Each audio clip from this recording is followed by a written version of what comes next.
Surveillance video shows she was followed by 53-year-old Sam Roary. After a few moments, the footage shows Roary returning to his black truck in the parking lot, grabbing a hammer and going back inside. The camera shows Roary following Dixon into the women's bathroom. Let's talk about a tragic series of events that began on August 15, 2024. It all started when Daryl Wright tragically died in a car accident. Just 2 days later, his ex-wife, Glandina Dixon, was found bleeding from the back of her head in the bathroom of a QuikTrip gas station. Now, the question that lingers, is there a connection between these two tragedies? Let's talk about Glandina Dixon and what happened to her on August 17, 2024. Glandina Dixon was a 47-year-old from Charlotte, North Carolina. She was known for her dedication and hard work, but sadly, her life took a tragic turn on the night of August 17, 2024. On that night, Dixon made what she thought was a routine stop at a QuikTrip gas station on Trailer Drive.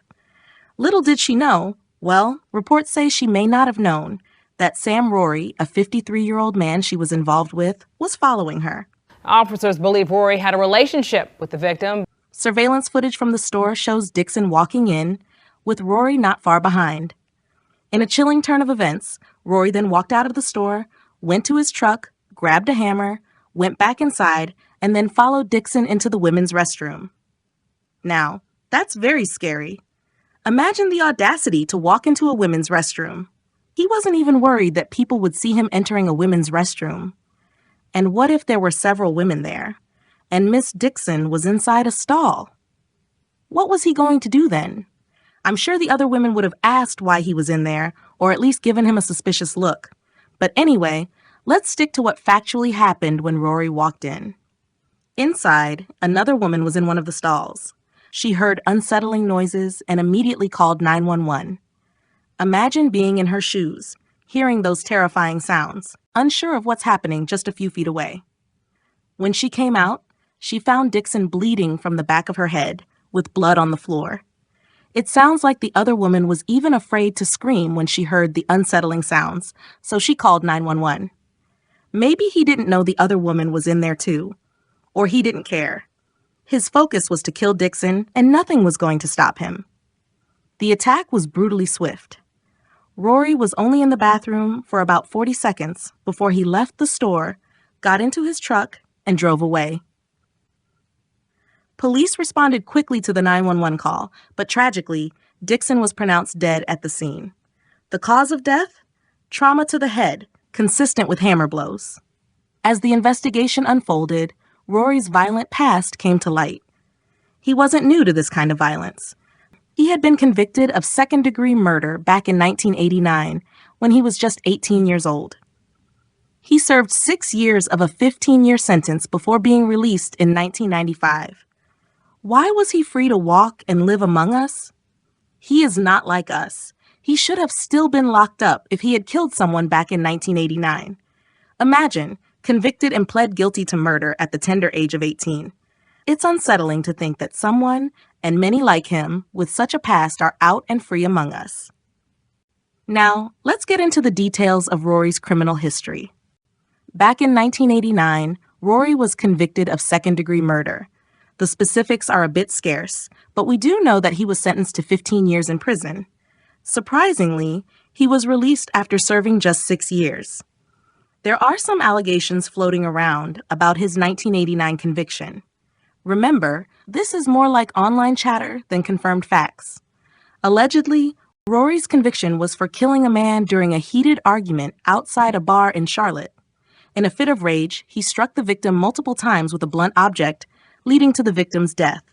Sounds eerily similar to what happened to Dixon, right? Roary pleaded guilty and got 15 years. Again, that's all alleged. But what's not alleged, and is factual, is that Sam Roary, the man who killed Miss Dixon, has a violent criminal history. He was indeed convicted of second-degree murder in 1989 and released in 1995 after serving only 6 years. This early release was due to policies back then that allowed inmates convicted before 1994 to be eligible for early release after serving part of their sentence, often due to good behavior or prison overcrowding. As legal analyst Rhodes pointed out, anyone convicted before 1994 had a chance, even for murder, to be released within 15 years. There are only a few individuals charged and convicted of murder prior to 1994 who have served their entire sentences without release.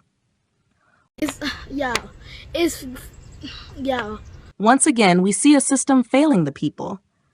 Criminals like Roary do not deserve a second chance. He should have never been free to commit this recent heinous act. If you are convicted of murder with irrefutable evidence, unless you were wrongfully convicted, which has happened, sadly, way too many times, you should have life in prison without the possibility of parole. Clearly, you are sick. Now, let's discuss some speculations and unanswered questions that have emerged from this tragic incident. People are talking, and often leads for the detectives come from people. Did you hear? I heard. The community's chatter can lead to important clues. First off, the relationship between Dixon and Roary seemed to have been more than just acquaintances.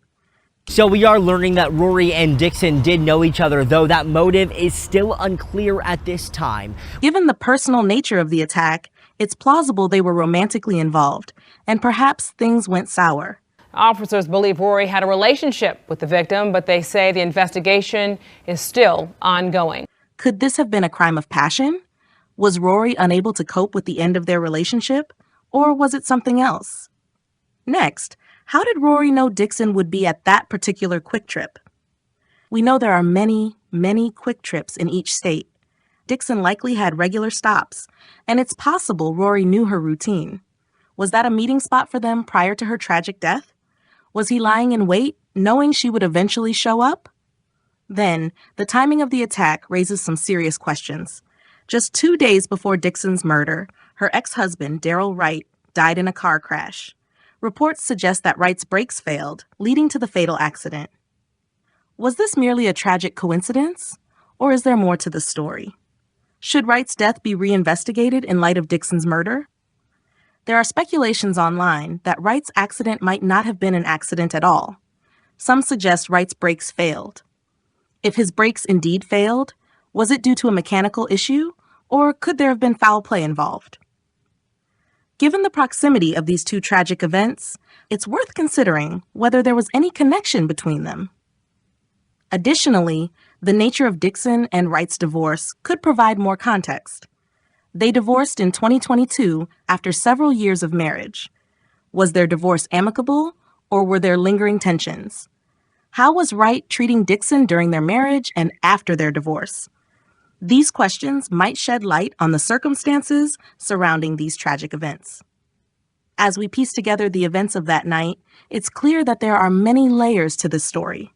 The surveillance footage shows Roary following Dixon into the store, then returning to his truck to retrieve the hammer. Unfortunately, we don't have footage of their interaction inside the store before the attack. Did they argue? Was there a confrontation? These are questions that the police are likely investigating. What we do know is that Roary followed Dixon into the women's restroom and brutally attacked her. A woman in the next stall heard the commotion and called 911. When she emerged, she found Dixon bleeding and called for help.